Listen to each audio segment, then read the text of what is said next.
Welcome back, everybody. This is Ian Brown from IB Collects 1989 on Instagram. And as you can see, there is no box in front of you. I thought tonight I would show you guys a little bit something I'm actually working on the side, which is why you haven't really seen me open up a lot of boxes recently, because I've been kind of working on these quote-unquote sets that I put together.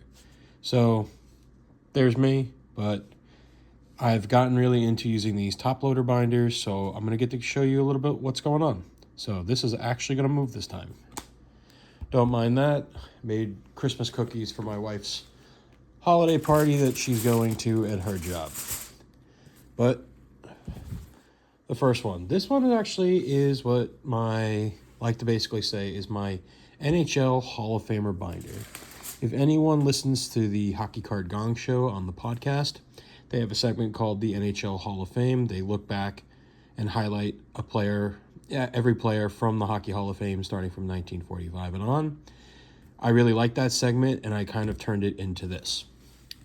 So, of course, I can't really go back and spend the kind of money you would on most of these kind of cards. So I do a lot of reprints, cardophiliums, like this Vezina here. I can't afford a non-reprint Vezina, but it's just a really cool card. And now I get to go back and also learn a little bit about every one of these players. Cardophilium is always really cool, and every spot has a place for a player. So as we kind of move on here, this is what I'm currently working on. I quite enjoy this because I get to learn a little bit about it too. I tried to write in like where I possibly, what teams I could find in case I'm ever dollar bin hunting and see if we can ever find any of these guys in those. As you can see, you'll start to see like King Clancy, Silvio Monta, but you'll start to see there's going to be a big kind of gap here. The middle years haven't really filled in too well yet. As it gets to the newer years, it definitely gets a little bit easier. Like this Turk Broda is really, really cool. A lot of cardophilium, and then you'll see like reprints like the Gordie Howe from Synergy. Or how about a Tim Horton from the Tim Horton set? Yeah, this has just been a lot of fun. Bobby Hall, as you can see, still working on that. Some Phil Esposito. I am trying to get them in Rangers gears if they did play for the Rangers. Just a personal preference, but I love this Jared Cheevers. Again, Leaf, love you guys. Jacquemin, Guy Lafleur. It's something I'm just working on. Marcel Dion, Potvin, Bossies. You know, this I love this page. Lemieux, we got Stanley, Joe Mullen. No, so this Gretzky, I love this Gretzky from SPX with the holofoil. That is such a cool card for me. And it's a sample on the back, which is also pretty fun. Savard, I got that from a friend of mine. Thank you, Tsunami Sports. Grant Fuhr on the inscription. Gardner up there. Pat LaFontaine, Brave Bjork. Like you guys know the names. So originally I'm trying to get one card of every player, and then if I find a card I like more, I will upgrade from what I'm at to a new one. Like I love this Yzerman. Oh, so cool. This Belford was also pretty fun. Like I've seen other cards I like, but like this one is just really cool. In the Blackhawks uniform especially. Pavel Bure with the Crown Royale for the deep cuts. I got this one at a show SCGC Sports Cards. I got that from him. Love the old Pacific. Wish they would bring that stuff back. Those were so cool. Like that Shanahan. He's just like, what's going on? I do like that my repick Hospic for Synergy is in Buffalo. It is pretty cool that he's in that uniform. That's my only Madonna card right now, but with J-Rob, so, you know, it's okay. But eventually I would like to get one of Madonna by itself. Fedorov. Martin St. Louis here from Tampa. I would get a Ranger one, but, like, this is actually really cool, especially since he made most of his good career with them. Timo Solani on the Ducks. Bardeur. This is really cool. Pulled this on, I think it was my birthday, actually. 1-of-1 polar pairings. Luongos here we got. I thought this Alfredson card was so really cool. Hometown Heroes with that whole background, that is just, it was a beautiful card. So I was like, oh, that's gonna be my Alfredson card. The Sundin with a little cop looking badge, a Lundqvist actually. So this is interesting. I completely blew the fact, I forgot that this is actually numbered to 25. But it's fine, still cool. Shea Weber, Roenick. I actually pulled this out of the 92-93 Flair box. Can't believe I hit the auto out of that one.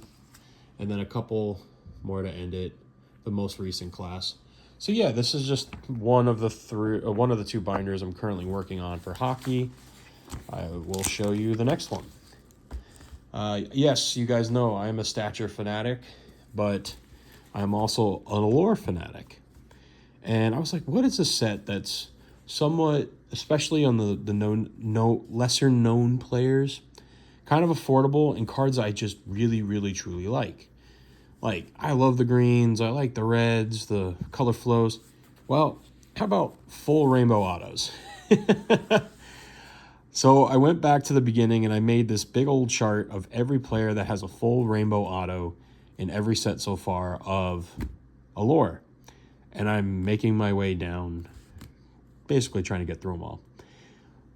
There are some that are going to be definitely out of my price range, like some of the Stanley Cup full rainbow autos. Those are extremely expensive. And unless I hit another big card that I can trade for that card, probably will never finish this set. But this is a lot of fun to do. You know, cards like Logan Thompson, which actually is quite cheap. Now, granted, the auto's kind of going away, but you can get a lot of these anywhere in the $1.25 to like $5 range on ComC. I got this Cam York from Pinelands Collectibles. He's been great. You'll see a couple other cards I've gotten from him, but these full rainbow runs, and I'm nowhere near close. But some of these I've actually pulled myself. Like, I actually pulled this Marner. That was a cool pull. Because I like to open Allure because it's affordable. So I do sometimes run through a lot of these. Like Kalen Addison, I believe I got. And it's also fun just looking at all the different autographs and the way they are. Like Robin Salo's auto, it's just so weird. Tyce Thompson. I'm a fan. Tanner Jeannot always, to me, had a beautiful autograph. It's very flowy, you know. Michael Eyssimont. If I had a second one of this one, I know who would be getting my second one. Tsunami Sports. He's a big Eyssimont fan. So whenever I can find a cool one, I'll pick it up for him. But this is also interesting, though, because here's Tanner Jeannot also when he came and played for the Lightning. And then Tanner Jeannot. Yeah, kind of, but like you could see it's so flowy and then not flowy. So that's interesting too when you start collecting like one particular card that has autographs on them from year to year. You start to see either the evolution or de-evolution of these players' autographs.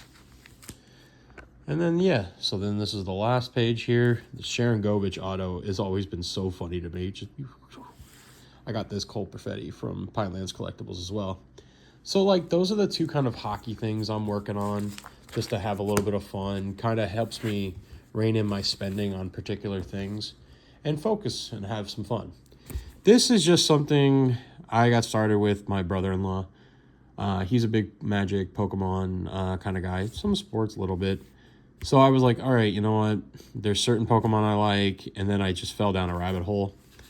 So he actually got me some of these things, but a lot of this I picked up myself. He did do this. We found there's this huge list of banned English Pokemon cards. So, like, this is the Japanese Misty's Tears. It's actually on a banned list for English. They reprinted it. They changed the artwork on it because she kind of looks naked in this picture. And I think the new one has Squirtle, like, wiping a tear off hers. This one, I got a copy for myself and a copy for my brother-in-law. Actually found it in the same show. It's banned because if you look at Grimer's eyes, it looks like he's looking up her skirt.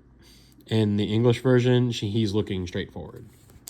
So eventually, like, I want to get this plus the new reprints. so that I can put them next to each other so you can kind of see how it evolved. I got this because I'm a big Gengar fan, and he's in the background. Come to find out, this card quite expensive now. I definitely got it way before the peak. Houndour, I just love that artwork. And then it's kind of like me just picking artworks that I like and going with them. And what's funny is seeing how some of these cards have like shot up crazily in price. You'll notice like some of these, yeah, these are in English, but like I just got this Poliwhirl. I like this artwork, but like English, the card's like 30 bucks. Japanese, the card's like $4. Same artwork, so I'm gonna save myself some money. I will take that. My brother-in-law got me a Alolan Dugtrio that's just with the hair is just freaking hilarious to me. And then like I had this Chansey because I'm a big Snorlax fan also and a Psyduck fan. So I got this card because they were in both of them. Didn't realize how expensive this card got, but then I found it in Japanese. So I have them two next to each other because why not? Well, everyone, thank you again. Let me know, what card did you see that you liked? Please like, comment, subscribe. Let me know if you think these ideas are kind of cool. If you think I'm a little crazy. I mean, I'm a lot crazy, but why not have some fun with it, right? All right, everyone. Thanks so much. Please check out the Instagram and the YouTube. Peace.